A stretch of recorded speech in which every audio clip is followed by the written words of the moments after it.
Hello, and welcome to Ask the Mortgage Guys Live. We're here. I'm Sarah Patnode. We've got Randy and Kevin in the house. Hello, good evening from Hello. wherever you're tuning in from tonight. We are very excited to have you join us. This is part two. We're continuing our conversation around mortgage considerations before and after retirement. So, welcome this evening. We want to know that you're here. Let us know in the comments. Also, too, we're going to have a Q&A section of this program tonight. So get your questions ready. You can put them in the chat anytime. Show us the love out there. But thank you guys so much for tuning in. Thank you, Randy and Kevin, for being back here tonight with me. I am broadcasting here on YouTube and Facebook from Minnesota. We've got Randy and Kevin. Let's hear about from you your introduction, because some people who are tuning in might not know who you are, and tell us where you are broadcasting from tonight. Sure. Hey, Sarah. My name is Kevin Erks. I'm with Kevnick Mortgage. I am located in Phoenix, Arizona, between Phoenix and Minneapolis, or Prior Lake, Minnesota, I should say. So shout out to Prior Lake. I had the good fortune this past 10 days to spend some time with my brother down in Florida, working through the Florida operation, going out visiting clients, past clients, and referral partners, realtors, financial advisors, just a full gamut of people. We got about 2,000 miles put on that vehicle, which was just absolutely amazing to see just the small impact we've had in so many people's lives, helping people navigate from where they were and where they're at now is pretty telling and very rewarding from my standpoint. So Randy, thanks to you, Teresa, and the boys for hosting. It was absolutely fabulous. So appreciate it was absolutely our pleasure. We loved having you out. It was a rare opportunity for us to spend as much time together as we did. And I just, well, first and foremost, I'm Randy Erickson. So I head up our Kevnick Mortgage's Florida branch. And I will say just one thing that's so very important. We have the best, absolutely the best clients, referral partners, whether it's realtors, financial advisors, etc. What an amazing experience it was to be able to go and just meet people face to face that honestly, I probably wouldn't have had the opportunity to meet face to face unless we did something similar to this. So it was a phenomenal opportunity. It was, it just reinforced why we do what we do and why it's so important that, why what we do is so important, including, the talk about retirement, etc. So it was interesting because in part one of our two-part series on mortgage considerations before and after retirement, we discussed two specific examples in which we were able to help either accelerate relocation and retirement plans because of the enhanced opportunity for people to work remote. We also talked about an example where we had a client with high value assets and little income, and how we were able to help them accelerate their retirement plans and ultimately help them get into the situation that they wanted to get into. So, again, all of this stuff just really comes full circle. And, we'll talk just briefly here about what we're going to be talking about here in part two. But prior to doing that, Sarah, any comments before we jump into part two? Yes, thank you, Randy, and thank you, Kevin. It's just really fun to put these programs together because the education piece is a cornerstone value at Kevnick Mortgage. We're always curating different items on the blogs and the social media. This is important to us, and that's why we open this up to have questions from viewers like yourself. And so be sure to get those questions ready. And you can ask questions anytime, even after this broadcast is done. We're always looking at the comments. You can email us. We welcome that. And so it's also very fun to be broadcasting simultaneously. We're really, covering the nation here. And I'm sure you guys had really warm, lovely weather in Florida when you guys were there. And it's nice and cold up here in Minnesota. But it's just wonderful that you can help people in many different states. So, what I'm going to do is you referenced part one. I'm going to make sure that I have put in the comments here. If you are interested in part one, we do have the podcast, Ask the Mortgage Guides podcast, that's available where you can get caught up on that. So, without further ado, I'm just recommending everybody put their questions in the comments. We'll get to the Q&A, but I'm going to go ahead and go backstage and let you guys share a bit more about the considerations before and after retirement. So I'll be back in a little bit. Sure. Thank you, Sarah. Thank you. Yeah, so in part two, we're going to discuss how we've helped clients navigate and execute to their pre and post retirement strategies. We're going to focus on two different scenarios this go around. The first one on asset preservation, and the second one is on right sizing. So either pre or post retirement right sizing. So Kevin, just a question to you. Do you have, or would you like to discuss asset preservation and how it's come into play with multiple clients of ours?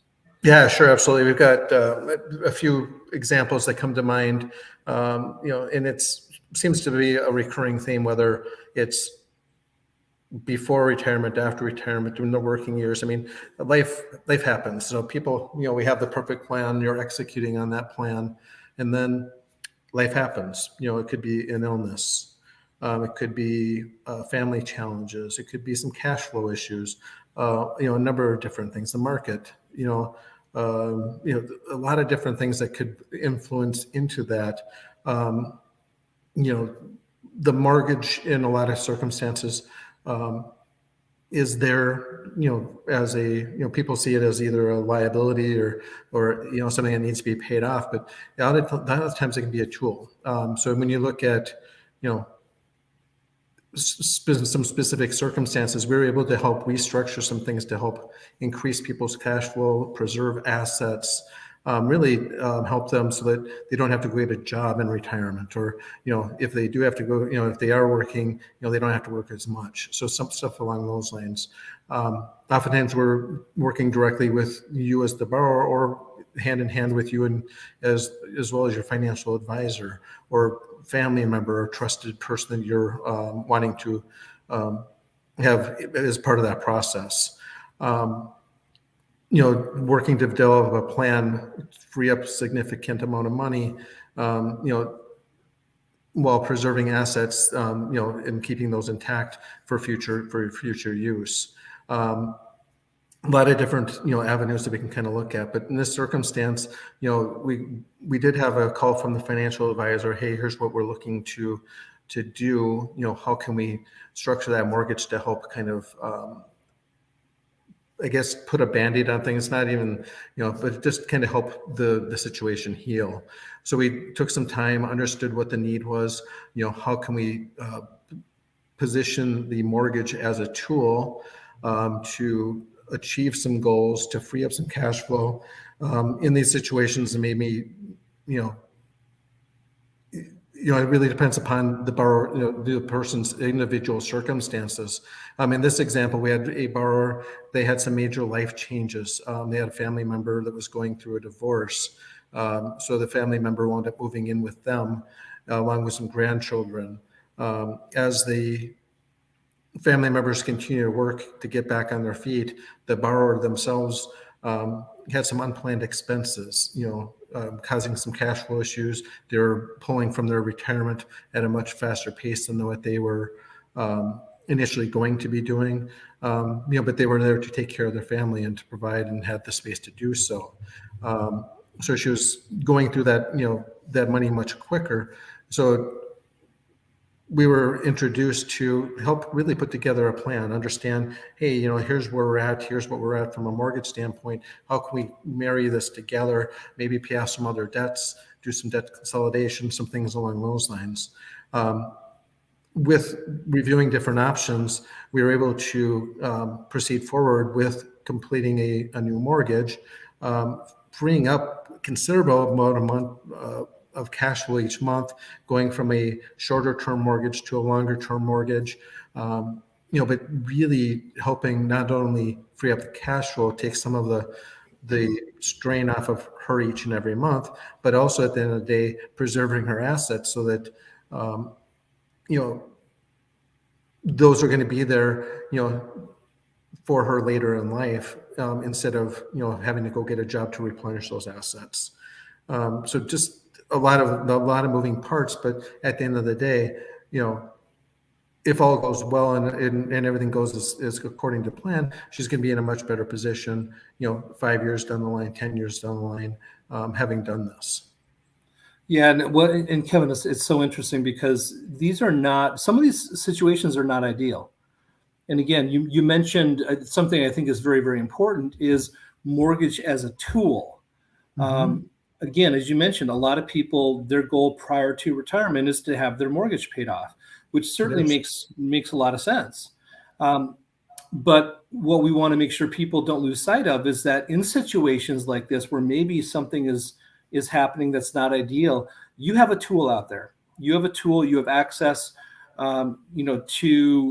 you'll likely have access to equity in your home, which you can use to do debt consolidation, to do other things that, so it can take some of the worry that you may have about, am I going to outlive my retirement assets because now I'm dipping into them so much quicker than what I was before. So it's as I was listening to you and thinking about, some of the different clients that we've worked with, is so incredibly powerful to have that shift in mindset that, hey, we're talking about a mortgage. We're talking about a mortgage as a tool in situations that are less than ideal. So it's, again, just very, very powerful.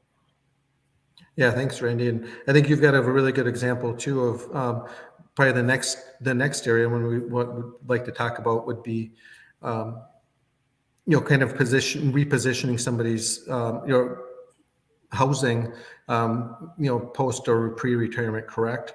Yeah, well, so it's interesting. Just so as we talk about rightsizing to most people, or to some people, might be increasing the size of your house. It may be moving to a different area that has different amenities. It could be downsizing because you just don't need the space that you used to anymore. We had past clients that had reached out to us because their current property was no longer meeting their needs. And I will tell you, just candidly, as I age and as I take more and more stairs, my knees kind of hurt. So, the older I get, the more focus I would have on living in a place or in a house that would be a single story. So, situations like that where it's, the current home's not as convenient anymore. It could be association dues continue to increase, but it's no longer meeting the needs. That's the bottom line. So as I mentioned before, we had some prior clients come to us and just ask us, what are our options? Is this possible? Can we buy without having to sell our current initially, because we don't want the stress of having to sell a home and move into a home within a day or 2 days of each other. So we went through the process of answering that question if it was possible. For their specific circumstance, we received their application. We evaluated all of the different options, and it turns out they didn't have to sell their home, which was fantastic. But what ended up happening was they were a benefactor of this really hot real estate market that we're in.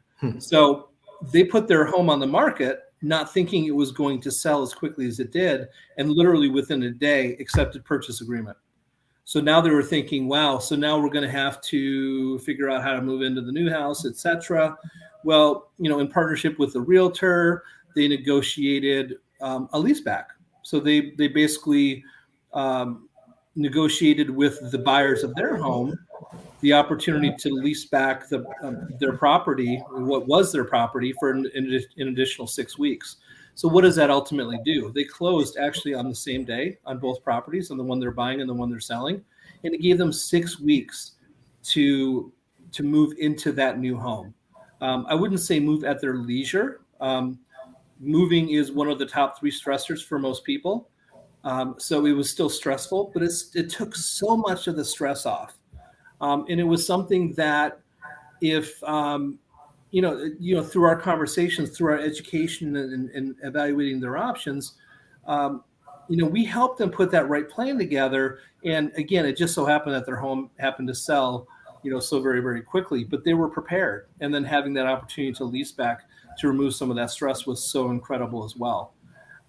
So just another great example that this was a couple that they were empty nesting, and they were looking to move, reduce the size of their property, look for a place without stairs, something with an attached garage versus a detached garage, and it just absolutely worked out perfectly.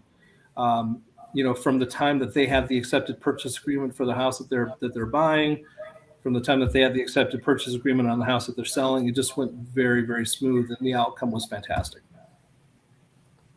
Yeah, absolutely. It's a really great example, and it was fun being part of that. Randy. So helping them into their new home, and actually getting to drive past their new home when we were in Florida, which was really cool too. So yeah, it was amazing. But it's interesting, and regardless of where any of you are at on the retirement spectrum, it's so important to work with the appropriate individuals, the appropriate financial advisors, the appropriate mortgage professionals like us to develop that appropriate strategy and plan, so that when it comes time to start executing to that plan, you can execute to the plan as it sits. You can also deal with little bumps in the road or little detours as well, but that's so very important. Another thing that I just really want to mention, Kevin, is that, and this is something that I feel so very strongly about, is for us at Kevin Mortgage, it is all about relationships. These are relationships that you will not get with the big bank or the big banks. You will likely not even get them with the local banks, but it is all about relationships. And we're here to serve you. I mean, it's not about the financial advisor. It's not about the realtor. It is about you as our client and how we can help you achieve your goals. Yeah, it's so important to say that. And, it really is a, position of, how do we serve you? How do we give you what you need, so that you can navigate to that next stage of your life? The navigation piece is so important. Everything that's put in place from our perspective is really with the end goal in mind of how seeing you into the next step and the next phase, the next chapter. So whatever it is, we'd love to help.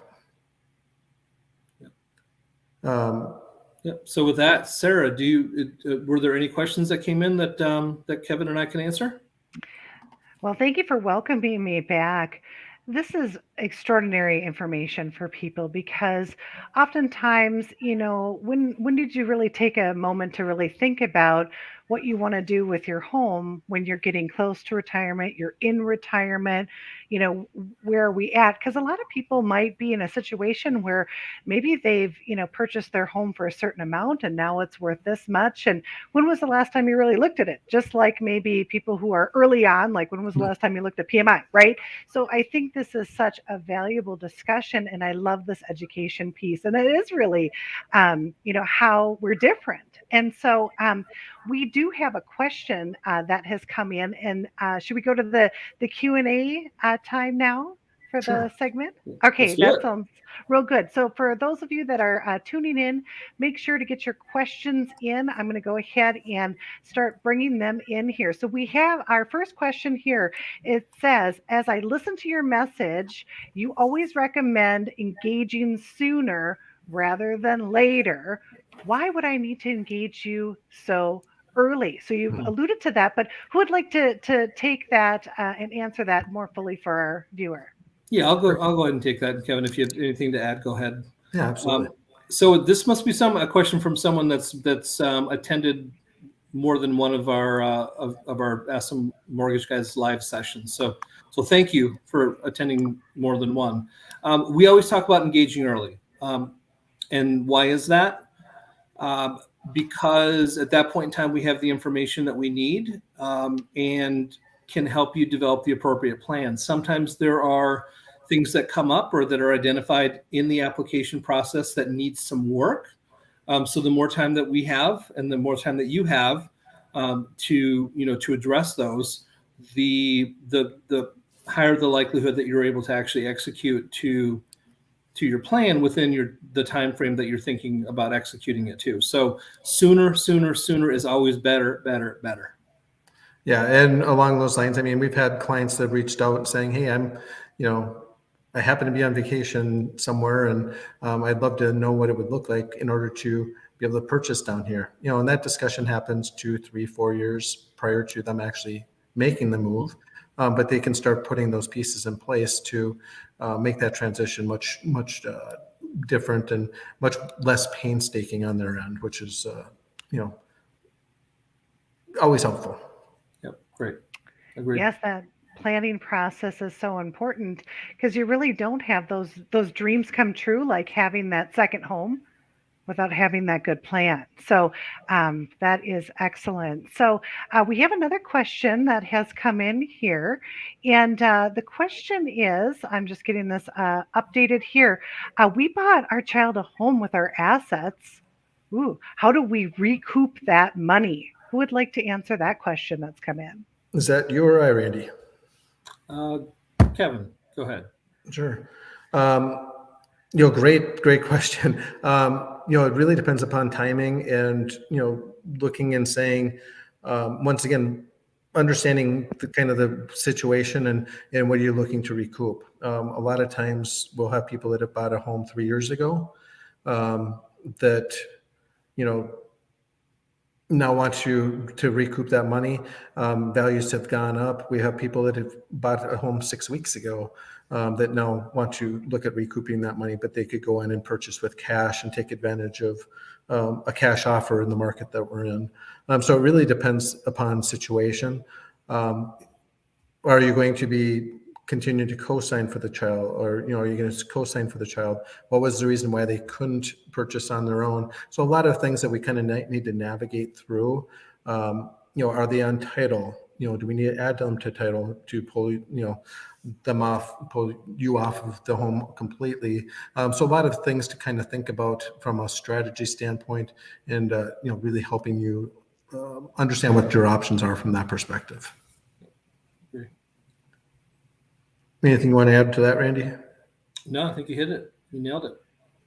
Thank Very you. good to take a look at the options. And it goes right back to that planning piece. I mean, that's what you guys do like every week with your clients, is that planning and taking a look at the big picture and things like that. So very good. All right. So let's see if we've got another question that's come in. I'm just going to go ahead and refresh here. And we've got a another question that has come in here, and it says, ooh, this is good. I want to sell my home to a family member. Can you help me navigate through this process? Who'd like to take that? You know what? Let me run with this one. So yes, is the short answer. There's a lot of factors that go into it. Is there a gift of equity? Is there, what's the reason for selling? So there's a lot of different ways of looking at it. We've had it where people have bought the home from a grandparent that has passed, part of an estate. We've had it where mom or dad is struggling to make the payments. So hey, we're going to inherit this house at some point. What can we do to put this into our name and reduce their payment? So there's a lot of different ways of going about it. I want to sell this home to my daughter who's been living in the home. I'm not living at the home anymore, but I just, she'd like to stay living there. So a lot of different ways to kind of look and approach it. Working through everything from, how does gift of equity work? How does, gift funds, and how does seller pay closing costs, and really kind of helping plan and put together options, and then at that point saying, all right, let's move forward. Yeah, these can be quite complicated, especially if other family members get involved, etc. So it's really important to reach out to someone that has the expertise of helping to navigate through situations like this. Yeah, I think that understanding the options, you guys are the experts, right? And understanding the options, understanding how to put those in the plan, it's all really a set you up for success at the end of the day. So I think that's really great information. And so, what I'd like to do now in the program is I just want to see if you guys have any final thoughts. I do want to encourage people to leave their questions here. We will make sure that we get those answer. But for right now, let's just take a moment. I'd love to hear some final thoughts for our viewers tonight on this topic. Who would like to go first? For me, it's once again about just being given the time. Really, we don't make a whole lot of like us personally. We don't make a lot of decisions without really doing our research and understanding what is it that we're trying to achieve and how do we best do it. So having somebody in your corner can help navigate that from a home loan standpoint is critical from from really any aspect of your life. And we have so many people that come in as strangers through one means or another. Oftentimes they'll leave as friends, and it's one of the things where if it was just about a loan, probably wouldn't be in this business. But it's about the relationship, and we get to meet so many fantastic people, and we love what we do. So, love the opportunity to talk anytime and, reach out. Yeah, and just one other just quick add to that, Kevin, is just especially for those that are in pre-retirement or working towards retirement or in retirement, thinking about their mortgage a little bit differently. So again, we mentioned and then talked in pretty good detail about your mortgage being a tool that you can leverage to your benefit for whatever reason, whether it's something positive that happened or something that potentially maybe not so positive. So it's important in those situations again to reach out to somebody that can help you navigate the specific situation or scenario that you're working through, and we're certainly very capable and very eager to establish that relationship and help work you through that. Relationship, relationship, relationship. It's cornerstone. It's key. It's truth. It's brand. It's everything that we do every day here at Kevnick Mortgage. It's what we do. And so, what I'd like to do here is I'm going to bring up our how to get connected slide here. So I'm going to go ahead and bring that up here. And just a second here. And it's coming on in. Randy, will you share with our viewers how to get connected with us? So there's the email address there listed, kevnick@kevnickmortgage.com. You can reach out to our cell phones. A great resource and great place to get contact information as well is our website, so kevnickmortgage.com. So anyway, you see numbers down below as well. Feel free to call our cell phone numbers at any time, and we'll be happy to help. And that is any time, and it's never too early, right? Truth. To get started. So, well, we want to thank you for spending some time with us while you're watching this program live. When you're watching the replay, we're going to have this available on our Ask the Mortgage Guys podcast. So this will be something that you can listen to as well. Reach out to us anytime. We so appreciate your time and attention during our broadcast today. Now, mark your calendars, right? Our next Ask the Mortgage Guide is coming up on March 16th, and we're going to have a special guest and a special program, right? We sure are. So watch our Yes. social media, make sure to follow us, get connected. We'll have all the information out there, but that's going to be March 16th at 5 p.m. Central. We'll be back here to share more information. So until next time, we look forward to positively changing your home finance experience. So we're going to end the broadcast now, and thank you so much. Bye, guys. Thanks, everyone.